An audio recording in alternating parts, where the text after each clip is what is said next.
మనిషి జీవితం అనేదే ఒక భ్రమ. ఆ భ్రమలో బతుకుతున్న నా జీవితాన్ని చూసేయండి. ఈ ఇంటికి దొరికిన బంగారాలమ్మ మీరు. ఎప్పుడు ఇదే అండర్స్టాండింగ్ తో ఉండాలమ్మా. అయినా నువ్వు జీతం ఇస్తే వచ్చే పని మనిషివి కాదే, జీతం తెస్తూ ఈ ఇంటి పనులన్నీ చేసే పని మనిషివి కాదత్తమ్మా.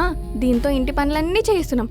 ఒకవేళ ఇదంతా తీసుకెళ్లి మామయ్యకి చెప్పేస్తే మన పరిస్థితి ఏంటత్తమ్మా? అది నోరు జారి మన గురించి ఏదైనా చెప్పిందనుకో, అదే లాస్ట్ రోజు అవుతుంది దానికి. మీ తమ్ముడిని మాయ చేసుకుని బుట్టలో పడేసుకున్న దానికి నిన్ను పడేయడం పెద్ద లెక్కేం కాదు. దానికి ఎలాగో సిగ్గులేదు. మరి మీకేమైంది?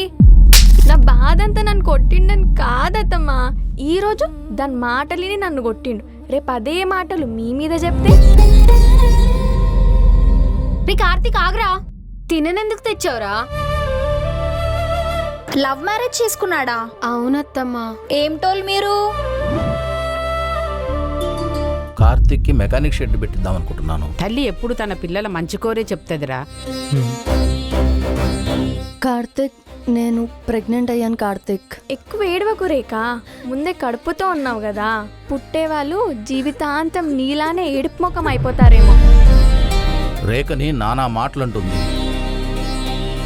ఇప్పుడు మనకి పిల్లలు వద్దు కార్తిక్, ప్రెగ్నెన్సీ తీపిచ్చేసుకుందాం. ఎందుకు నన్ను సాగుకొడుతున్నావు? పిల్లలొద్దు పిల్లలొద్దు పిల్లలొద్దు పిల్లలొద్దు, నాకు పిల్లలు కావాలి, నాకు కావాలి పిల్లలు. డబ్బులు సంపాదించడం రాదు కానీ పిల్లలు కావాలా నీకు? నువ్వు నాకు భార్య కాకముందు ఆయన మా నాన్న. మాట్లాడే ముందు వెనకాల చూసుకొని మాట్లాడంజలి. పోయి కన్నా చెయ్యి.